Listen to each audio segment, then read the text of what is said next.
So welcome to Cymax FinTech Weekly Market Insight.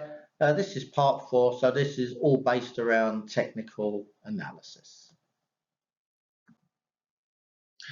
As usual, disclaimer, trading does involve the potential risk of loss of capital and is not suitable for everyone, although hopefully it is for you.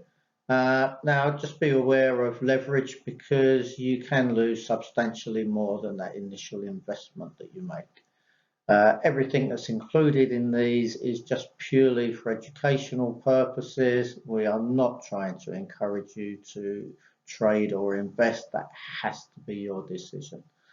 And before you make that decision, carefully consider the risks involved, your financial situation, your level of experience and risk appetite. And of course, you should only risk capital you're prepared, but more importantly, can afford to lose.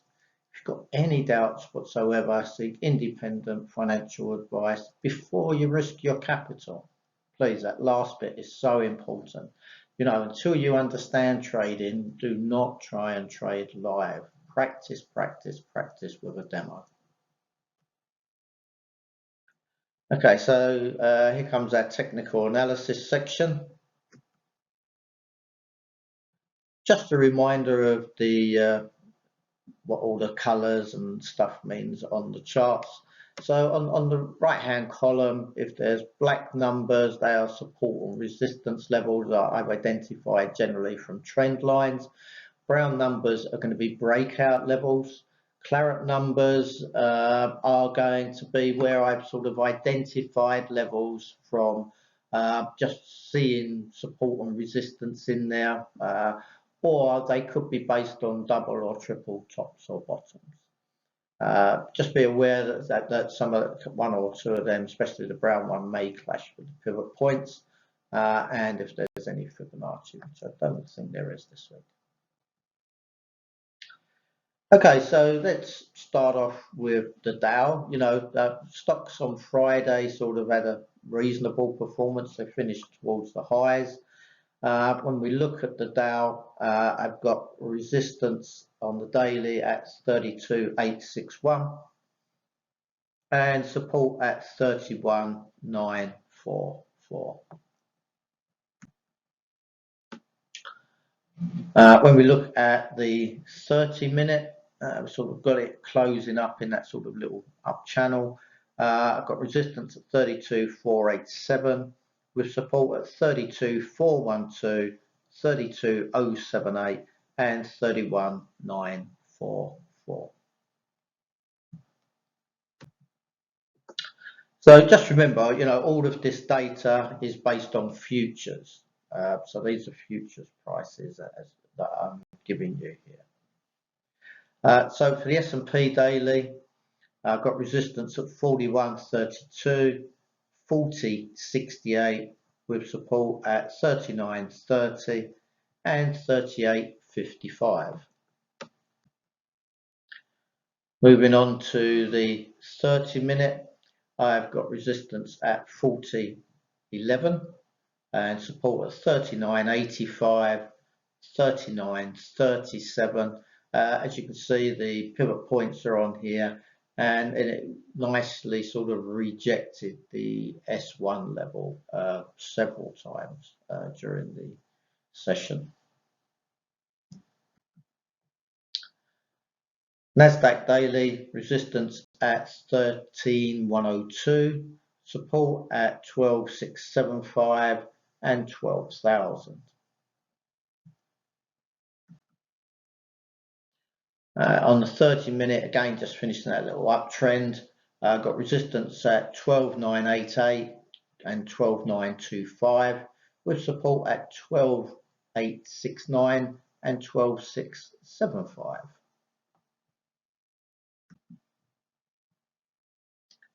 The Russell daily, I've got resistance at 1797, 1751 with support at 1702.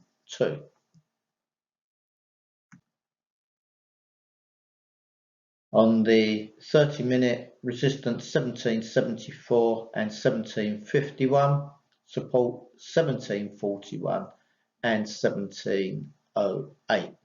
So, I mean, the stocks did have a sell-off sort of Friday, sort of midday type thing, European time that is, and then it sort of rallied pretty much for the rest of the session.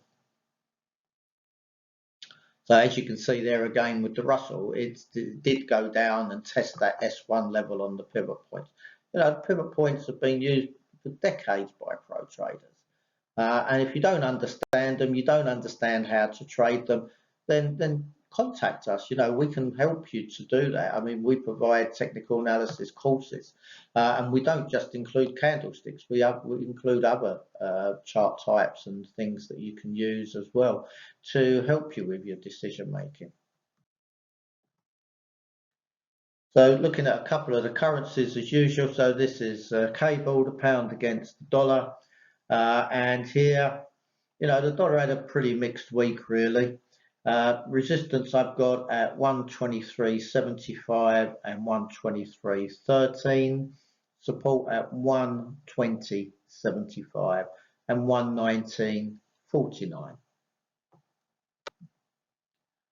Then on the 30-minute, I've got resistance at 123.51, 123.09 and 122.59. I've got support at 122.47 and 121.73. So obviously one of those is going to break pretty quickly because that's a narrow range there. But again, you can see how it sort of tested that S2 level for the pivot points. It did sort of get below there for a little while, and then it had that recovery towards the end of the session.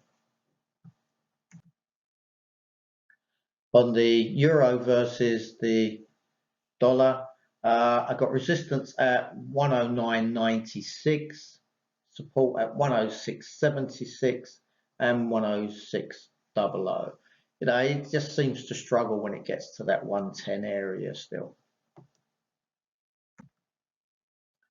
On the 30-minute, I've got resistance at 109.77, 108.91 and 108.14, with support at 1.0795 and 1.0775.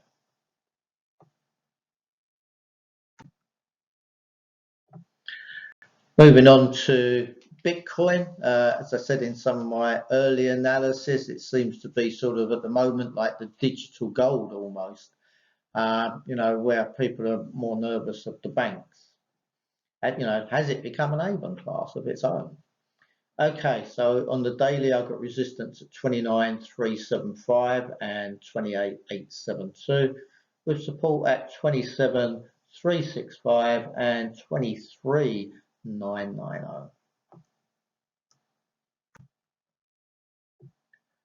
The 30-minute, I've got resistance at 28.910, 28.217, and support at 27.655, 27.390, with a breakout potential at 26.720 should it get down there. So this is the Bitcoin Nasdaq. This is a daily that I've put in again. So, we do see where it sort of starts to sort of correlate tightly and then starts to move away. I'm switching between anything from a quarterly to a daily to a 30-minute on this. So this is the daily chart, just so you can see how they're performing against each other at the moment. Just remember, this isn't a tight correlation, so just be wary if you're looking at it. It's really just more how the stock market and Bitcoin are reacting to each other. Moving on to gold. Gold sort of almost is having such big ranges. I mean, $100 the previous week. Last week it was almost $80. Now I've got resistance at 2011. And I've got support at 1943. When we look at the 30-minute, I've got resistance at 2018, 2006, and 1988. So, it did get back up to test that 2000 level again. And then I've got support at 1968 and 1942. Last but not least, oil. We're looking at WTI on the daily.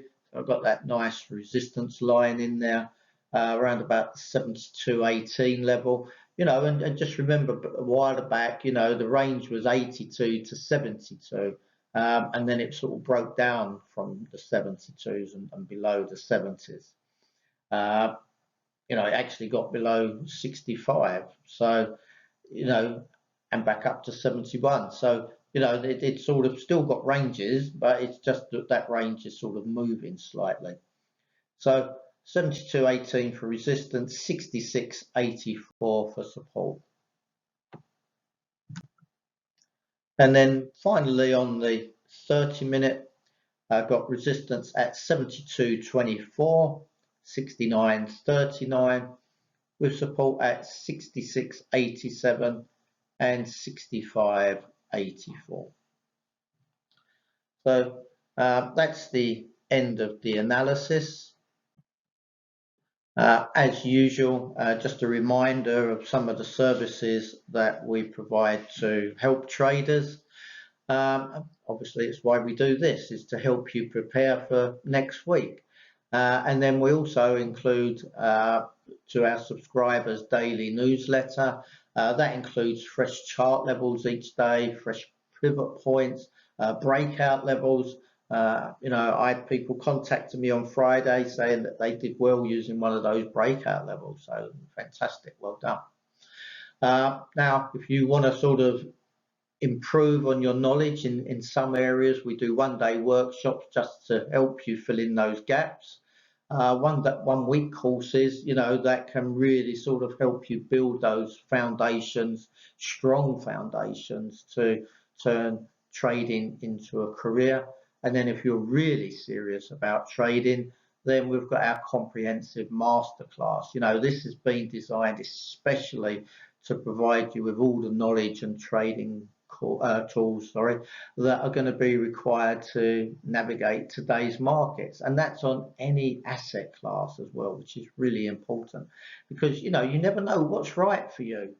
Just trading something just because you've got access to it doesn't mean it's the best opportunity, the best thing for you. You've got to try all the asset classes, but of course, do that in demo mode. Be safe while you're experimenting. And of course, we're providing courses every day of the year. So then, just sort of reach out. There's our calendar. If you need specific dates, sometimes we can juggle them around or add extra ones in. Trader mentoring, again, we try and help individuals to get to that next level time and again.